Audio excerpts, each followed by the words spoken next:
I think as a leader, you need to have insight. It's probably the number one skill any leader needs is insight. Insight, especially into themselves. Oh, yes. So you need to know who you are, what kind of leader you are, and what kind of personal traumas do you bring to the workplace. Hello, and welcome to the Leadership Reality Podcast with your girl, Taiji Charity. This podcast is for C-suite leaders to discuss their experiences and provide insight, encouragement, and inspiration for seasoned and inspiring leaders, offering valuable solutions to today's challenges that will inspire, ignite, and invigorate new and seasoned leaders to walk in their God-given authority with compassion, kindness, and empathy. So sit back, relax, and be prepared to be inspired with today's episode of Leadership Reality. Thank you. Welcome to another episode of Leadership Realities with me, Taiji Charity. Well, if you know me, you know I'm very passionate about speaking with leaders who've journeyed through the foster care system to become powerful success stories. Well, today we have an incredible guest who triumphed over the adversities of foster care. Dr. Sharrica Miller is an associate professor and chair of diversity, equity, and inclusion and student engagement at California State University, Fullerton. She co-leads a $2.2 million HRSA workforce diversity grant aimed at enhancing the recruitment and retention of Black and Hispanic nursing students. A nationally recognized nurse leader and board-certified pediatric nurse practitioner, Dr. Miller has nearly 20 years in experience in advancing health equity.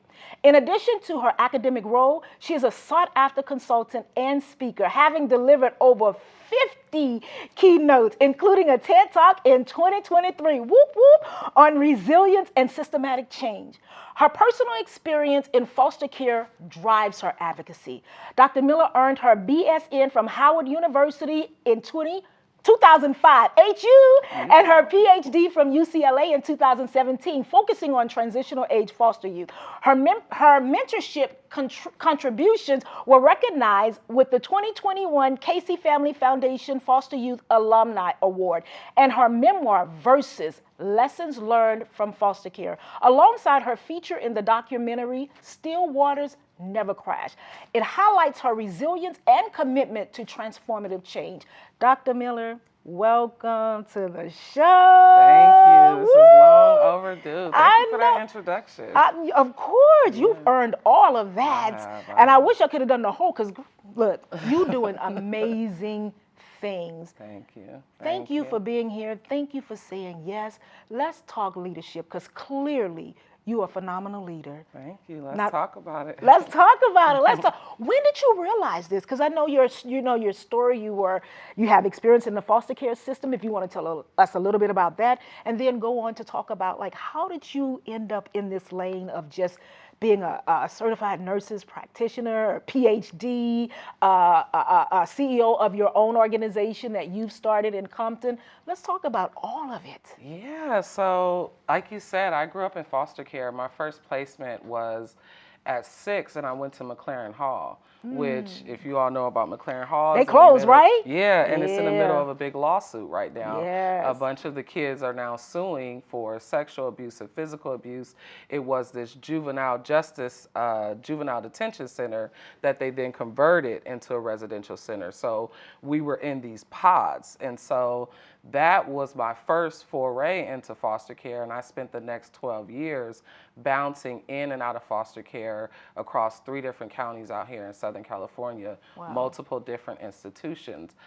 Somewhere along the way, people, other adults, social workers, foster parents, teachers, saw something in me. I definitely didn't see it in myself. I don't know if I even had a concept of self. I'm just surviving. But they looked at me and they saw some potential. So they started to pour into me and encourage me. And I think that really started to make me think maybe I am special and exceptional. And so I used to have all these notebooks where I would just write all these dreams. When I grow up, I'm gonna open a center for foster kids, and I'm gonna help all the little foster kids in the world, and I'm gonna be like Dr. Maya Angelou and teach out of college and get my PhD one day. And so that was sort of the beginning.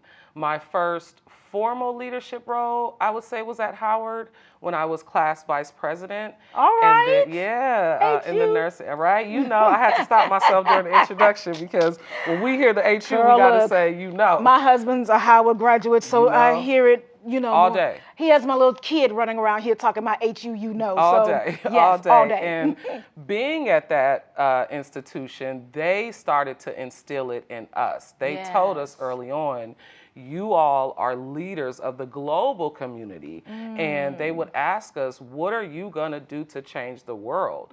How will our community look different after you leave this earth? And we are young, okay? So we are like, calm down. And every year, every day, every class, they started to instill that in us. So I left Howard, came back to LA, back to Compton, sort of on fire with the confidence that I could change the world. Oh my God. Oh my, that is so powerful. Thank you, HU. Let me just say that right now. Send your kids to Howard. Look, my husband got mine convinced she going to HU. Yes, so absolutely. That is so amazing. And with that, you have been able to move on to obtain your doctoral degree, Absolutely. right? What led to that? How did you know it was going to be nursing? How did you know it was going to be, well, you said you were writing down the dream about a center and being able to help other foster youth, but why nursing? How did you end up in that path? Yeah, nursing was a bit of a survival tool.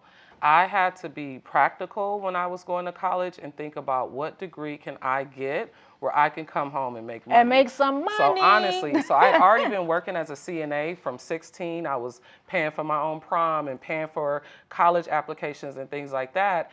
And being at Howard, you saw Black leaders. You saw them everywhere. Yeah. And so it was normalized. Excellence in Black people was normalized. It was the standard, right? It wasn't standard. the goal, it was the standard. It was the standard.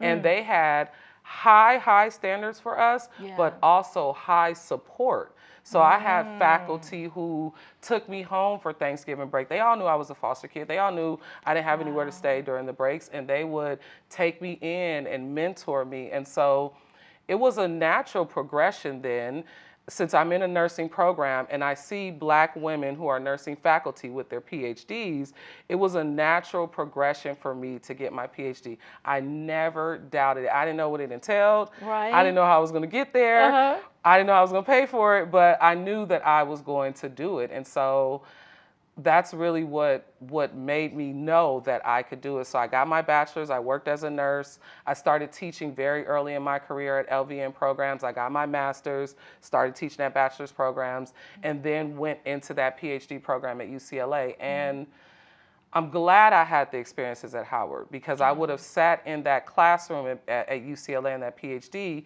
and maybe doubted that I could be the next nurse leader.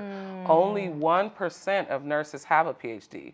Wow. So it automatically propels you into leadership positions. You're automatically going into academia and director and grant, And so I would have been in that classroom like me. Feeling inadequate and all of the things, very inadequate, right. But I came from Howard. I stood proud and I was on fire getting that PhD, and I didn't know exactly what I was going to do. I'm still figuring it out some days, but I'm like, I'm going to make the foster care system better.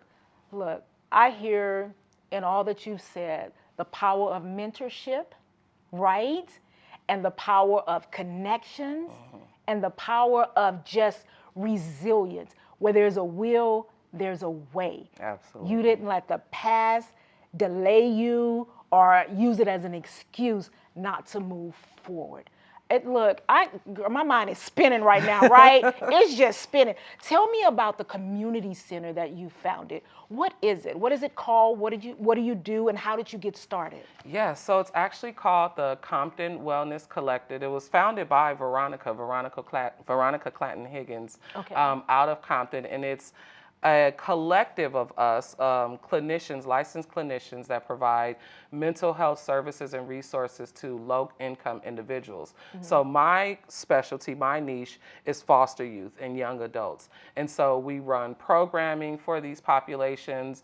We just opened up a physical space in Compton. We just started getting some grant funding. Thank you. We just got fiscally sponsored. And so we're at the beginning of a journey to provide a community and space for individuals. We actually opened up last night for people who were dealing with feelings around the election, right? To have a safe space for the community. Yes. Veronica has done grief classes. We're working on now being able to actually do therapy and bill for that. So we're at the beginning stages, but it's an amazing organization, and I'm proud to be part of that since I'm a Compton native and now get to serve the kids from my own community. Look, I think we all should have been there last night because everybody needs therapy after this election. Yes, This was a roller coaster ride. Yes, I think we all were traumatized, Tears. but Tears. it's like, oh my gosh, like, yes. Okay, we're not going to talk about that. But we're not. anyway, so tell me now, when building and talking around the world with all of your engagements, how do you truly inspire other youth that have been through foster care? Like, what message do you share, or what messages do you share with other young people to give them the hope that they need to keep pushing through?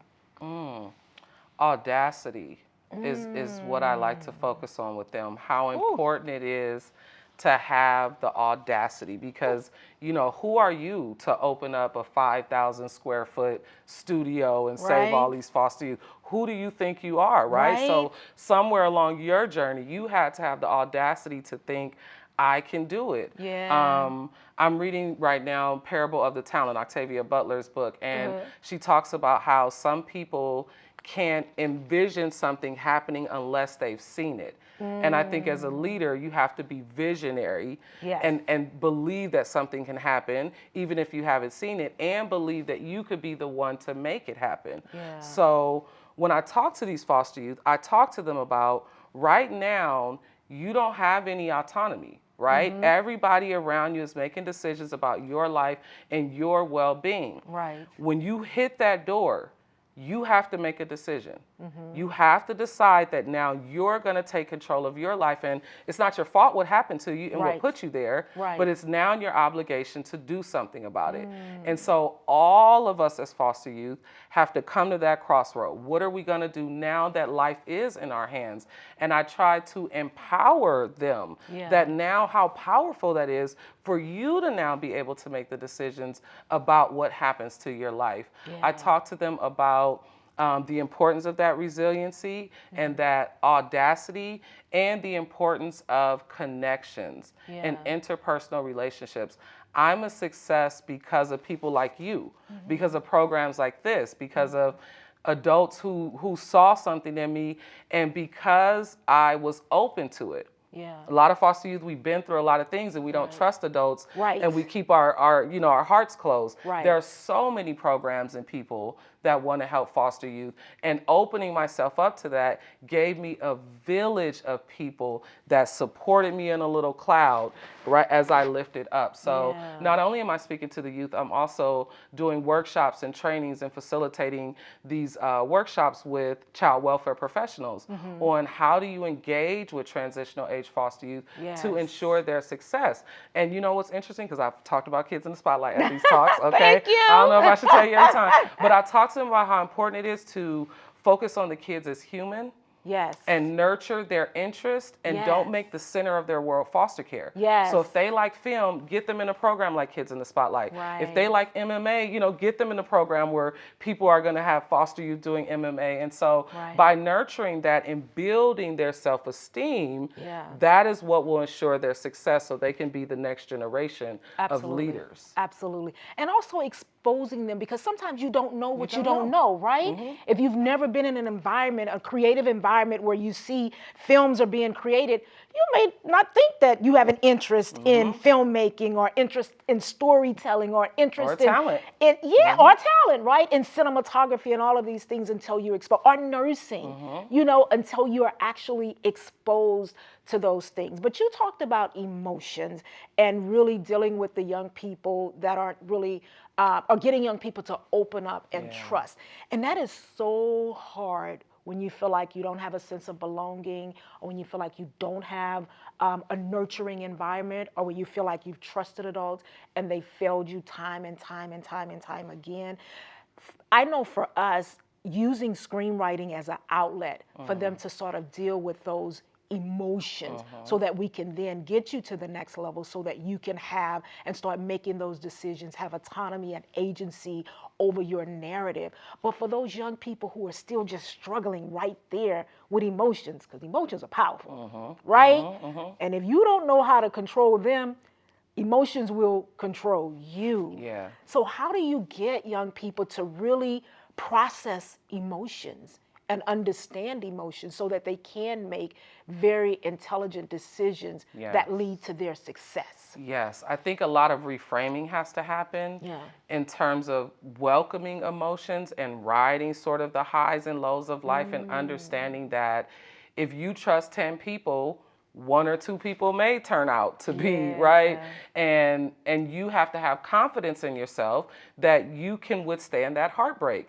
because now you've opened yourself up to 8 other people that could be in your life and be a village to you. And so I think you have to have confidence in yourself, of course, but you have to manage your expectations, meaning you're gonna have lows in life, and that's okay. That's good. You're gonna have days managing you're sad. expectations. Keep coming. Come on. It's the same with my nursing students. They are waiting for this magic moment where they won't be anxious anymore with their patients. I'm like, no, you'll always be anxious. So this is the analogy I give them and to my foster youth.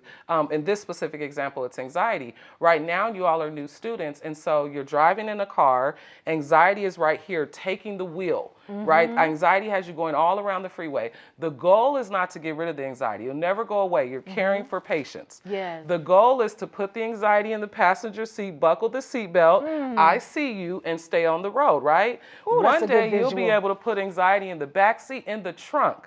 But we're going to have these emotions. So for these youth, it may be depression. It may be sadness. It may be hopelessness. But it doesn't have to grab your steering wheel and take you off course. It's okay if you're sad.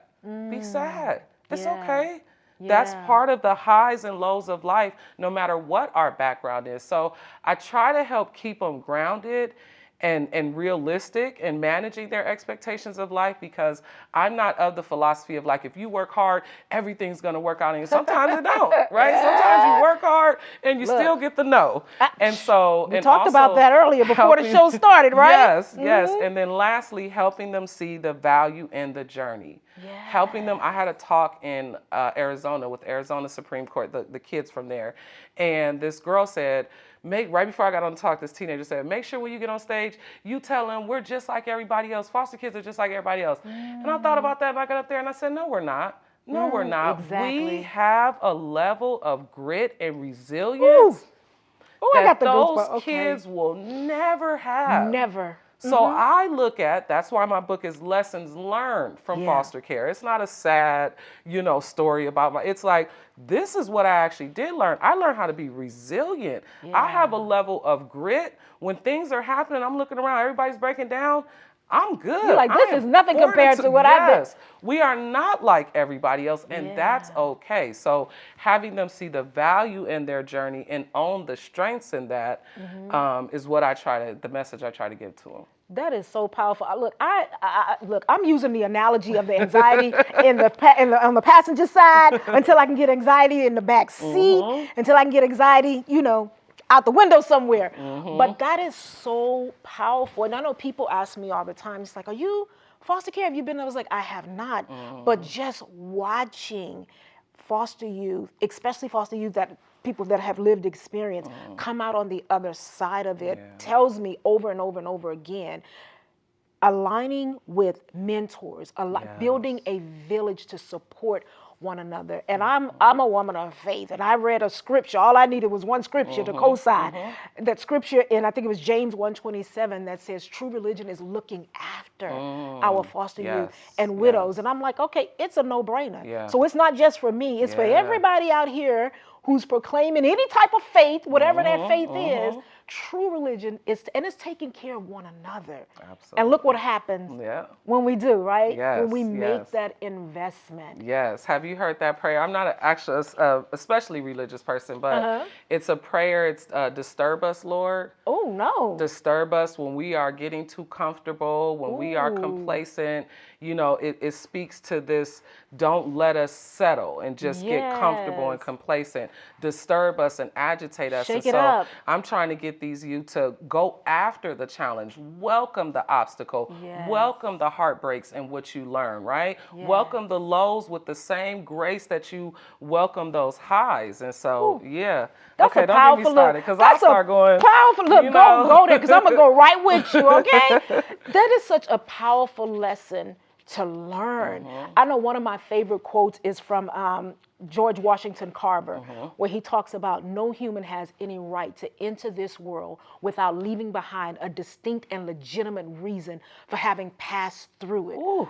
Meaning, Yes. every last one of us have a purpose. reason for dwelling on Absolutely. this land called Absolutely. Earth, right? Absolutely. And it just takes that time to really nurture and understand what that is. And when you're lost, connecting and talking with people. Yes. Look, I'm lost.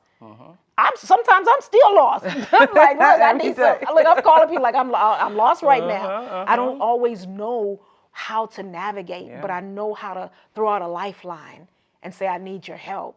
You know what I'm saying? So let's talk about just some of the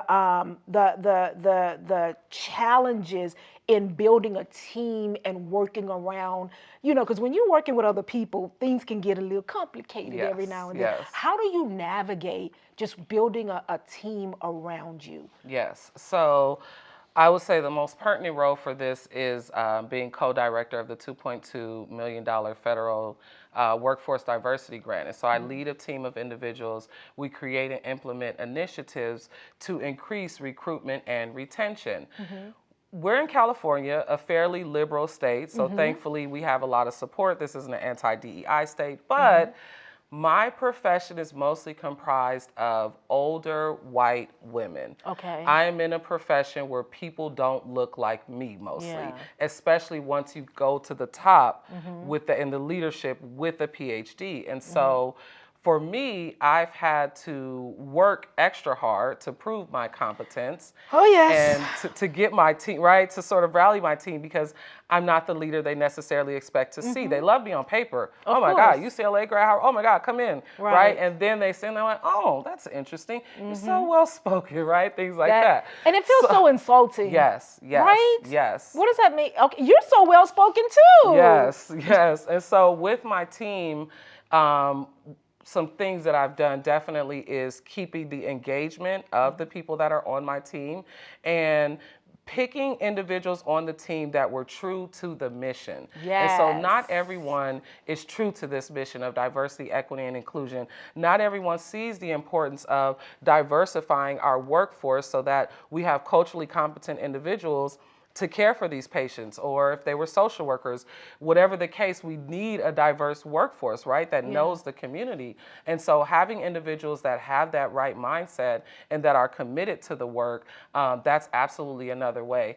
And I think as a leader, you need to have insight. It's probably the number one skill any leader needs is insight. Insight, especially into themselves. Oh, yes. So you need to know who you are, what kind of leader you are, and what kind of personal traumas do you bring to the workplace. Oh, Lord. So, for example, if you have been criticized a lot as a child, and now you are a leader in this position, and someone is critical of your idea, or someone the way you manage that and the way you respond to that.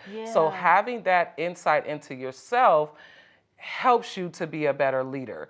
And then making sure you're attempting and you're being intentional about having your insight into the people that you work with. Okay, this person doesn't respond well to very direct criticism, so I know I need to land it a little softer. This person, I got to push them in order, but when I push them, they work. So understanding that each individual person on your team is different and adjusting your approach accordingly.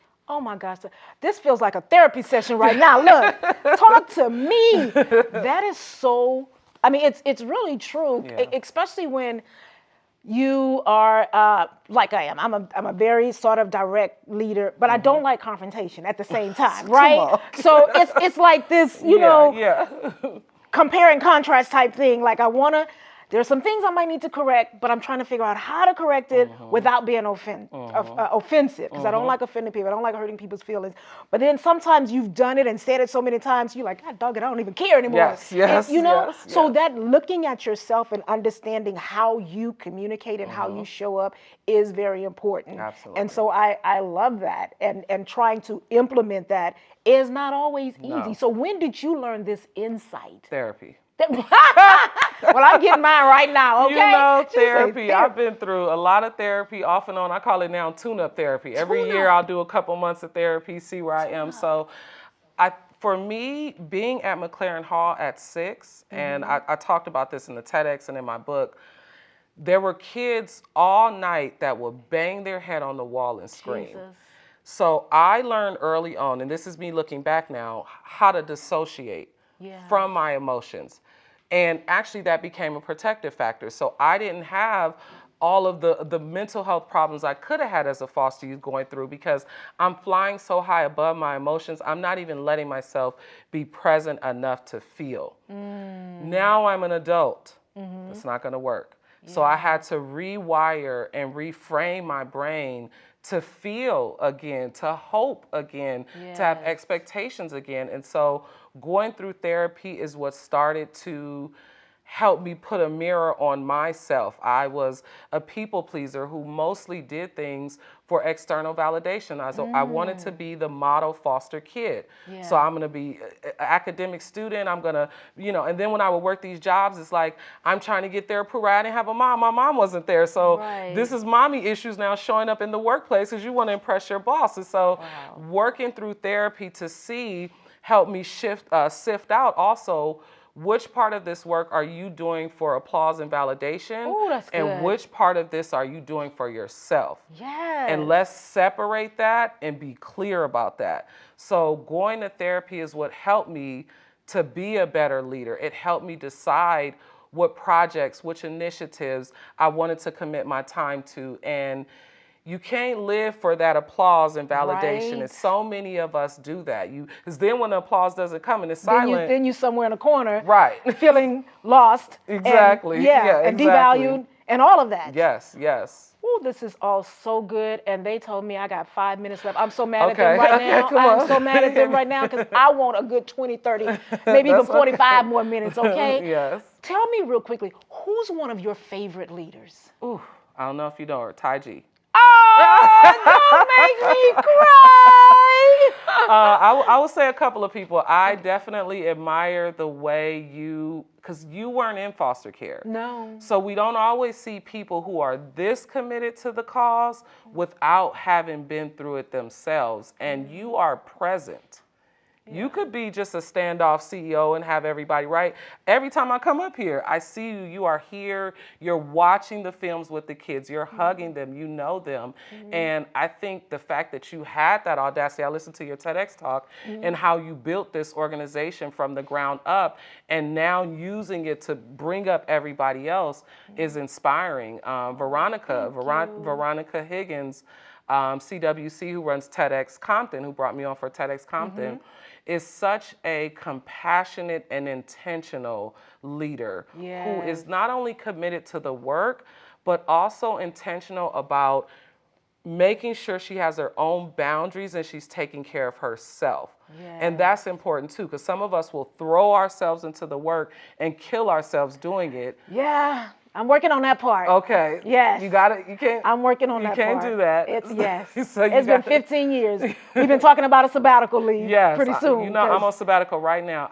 It's been the best. Oh my I've been on gosh. like an 8-month sabbatical, just chilling and sleeping, okay? Yes. So I would say you two, and I don't know how you're going to feel about this answer, but I would say myself, I'm a sip to that. Yeah, I'm a sip to that. I'm proud of myself. And it was a time when I was too shy to step into it and look back and acknowledge. But looking at those stats of not just the 1% of nurses that get a PhD, but even just the percentage of foster youth that graduate college, undergrad, right, master's, PhD, add in Black, add in woman. And so I think that I've done a good job of being an informal leader along the way as I was young, and then now stepping into these formal leadership positions, and not forgetting that it's my obligation to use these platforms and this privilege to benefit others that don't have the voice and the platform and space that I do. So those are my 3 top leaders. We need to all go out for happy hour. I don't even know what to say after that. All right.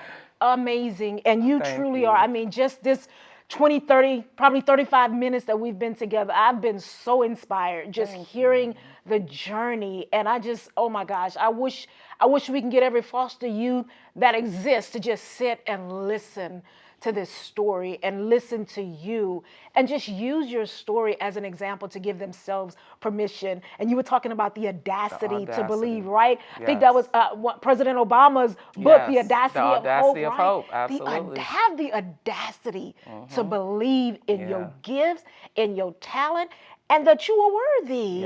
Yes. And nothing about us without us. And everything that's happening in this foster care system should be informed by the voices of kids who've been through the foster care system. I know that's real. I got about 100 other questions, but that was so doggone good. I'm going to have to land the plane, even though I don't want it. And y'all know I struggle, especially when I'm having a good old time. And I'm having a good time in this conversation right now. Dr. Miller, thank you so much. Thank you for using your story. Thank you for using your gifts and talents to uplift and to show other foster youth. And then just society as a whole, that everybody can chip in. We can all be a part of the solution. Absolutely. We can all be a part of impact, but we just have to have the audacity to believe we can and a little selflessness to actually do the work. So ladies and gentlemen, that is our show for today.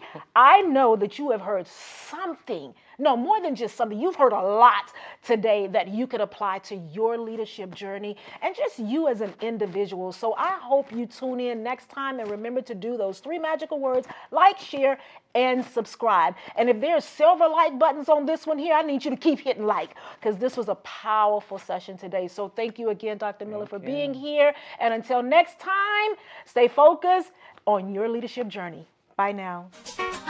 All right, ladies and gentlemen, that is our show for today. I hope you were inspired and you gained some valuable nuggets that will help you to become a better leader and to walk in your God-given authority. Bye until next time.